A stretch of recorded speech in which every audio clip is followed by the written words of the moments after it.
Bismillahirrahmanirrahim. Assalamualaikum warahmatullahi wabarakatuh. Sahabat yang beriman, setiap yang bernyawa pasti akan menemui ajalnya yang tidak tahu kapan datangnya. Karena pengetahuan perihal kematian hanya Allah Ta'ala saja yang mengetahuinya. Lalu seperti yang telah kita ketahui bersama, seseorang nanti di akhirat akan memasuki surga atau neraka sesuai dengan amal ibadah yang dilakukannya.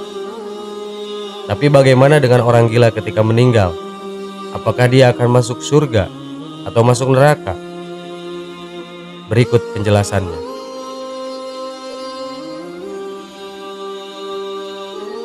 Sebelumnya kita perlu tahu bahwa orang gila di dunia tidak dibebani tanggungan menjalankan ibadah atau hukum syara, seperti halnya anak kecil yang belum balik, karena mereka tidak memiliki akal. Nabi SAW bersabda, catatan amal diangkat dari 3 jenis orang. Orang tidur sampai dia bangun, anak kecil sampai dia balik, dan orang gila sampai dia sembuh dari gilanya. Hadis riwayat Ahmad.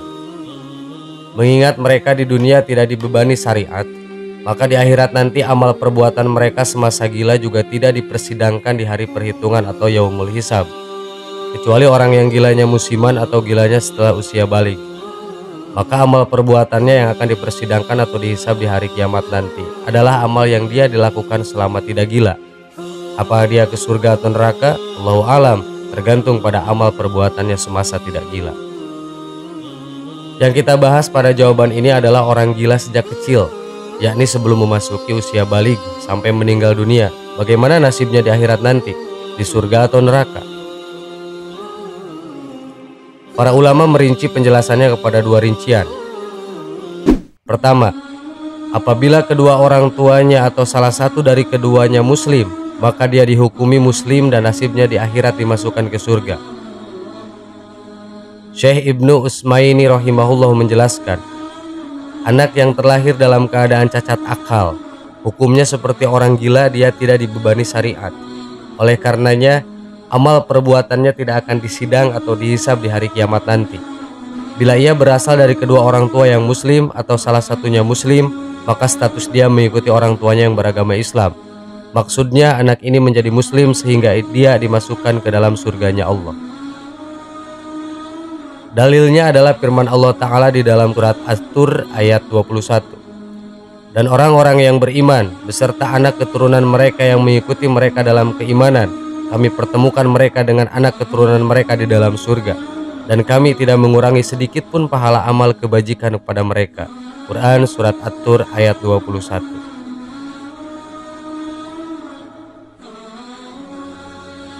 Kedua, apabila kedua orang tuanya non muslim, di sini para ulama berbeda pendapat. Pendapat pertama, langsung dimasukkan ke surga. Dalilnya adalah firman Allah Ta'ala, kami tidak akan mengajab suatu kaum sampai kami mengirim utusan atau rasul kepada mereka. Quran surat Al-Isra ayat 15. Pada ayat tadi Allah menjelaskan bahwa seseorang tidak akan diajab sebelum ditegakkan hujah kepadanya, yakni sampainya dakwah Islam kepadanya. Orang gila tentu hujah belum tegak atasnya, karena dia tidak bisa memahami wahyu Allah yang sampai kepadanya. Di samping itu, orang berakal saja tidak diazab karena dakwah Islam belum sampai kepadanya. Tentu orang gila lebih pantas untuk tidak diazab karena dia tidak memiliki akal. Di antara ulama yang memegang pendapat ini adalah As-Subki, Al-Bukhari, Al-Qurtubi, dan Imam Nawawi rahimahullah.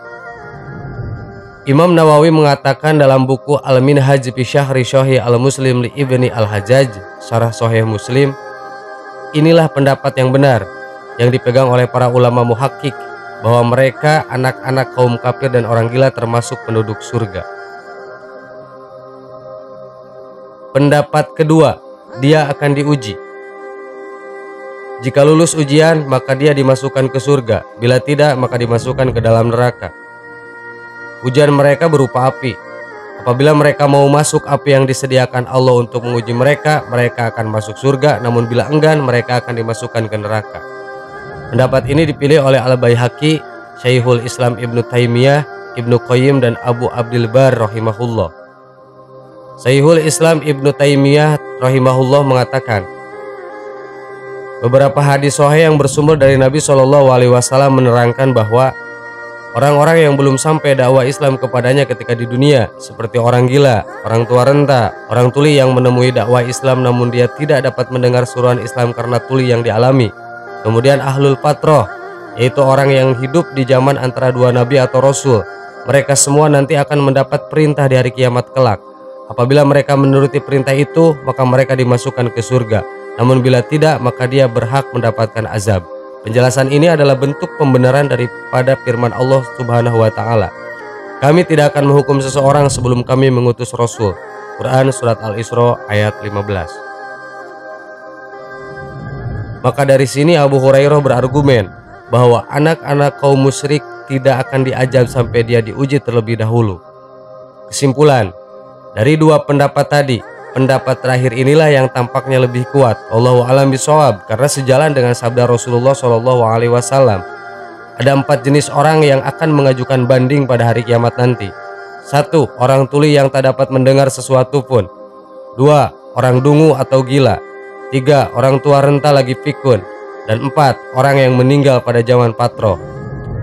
Orang yang tuli berkata, "Ya Tuhanku, Islam datang namun aku tak mendengar sesuatu pun tentangnya." Yang dungu berkata, "Ya Tuhan, Islam datang namun anak-anak kecil melempariku dengan kotoran hewan." Orang tua renta lagi pikun berkata, "Ya Tuhan, sungguh Islam telah datang namun aku tidak mengerti atau tidak paham." Orang mati di zaman patroh berkata, "Ya Tuhan, Rasulmu tidak mendatangiku." Lalu diambillah perjanjian dengan mereka untuk diuji. Kemudian akan diutus seorang utusan Rasul kepada mereka yang memerintahkan untuk memasuki api. Demi zat yang jiwaku berada di tangannya, seandainya mereka masuk ke dalam api tersebut, niscaya mereka akan merasakan dingin dan selamat dari azab. Hadis riwayat Ahmad. Imam Ibnu Katsir rahimahullah lebih memilih pendapat ini dengan alasan pendapat inilah yang dapat mengkompromikan seluruh dalil dalam permasalahan ini. Syekh Muhammad Shalih Al-Utsmaini rahimahullah menyatakan, anak yang terlahir dari kedua orang tua yang kafir. Pendapat yang lebih tepat dalam masalah ini bahwa anak itu nanti akan diuji di hari kiamat sesuai dengan Allah kehendaki. Demikian pula penjelasan tentang status orang gila, karena keduanya sama tidak memiliki akal dan tidak dapat memahami pesan-pesan Islam. Bila mereka patuh, maka mereka akan dimasukkan ke surga. Namun apabila mereka tidak patuh, mereka akan dimasukkan ke dalam neraka. Sahabat yang beriman, itulah keterangan-keterangan tentang nasib orang gila di akhirat kelak. Semoga semakin bertambah pengetahuan ilmu agama kita. Amin. Wallahu a'lam. Wassalamualaikum warahmatullahi wabarakatuh.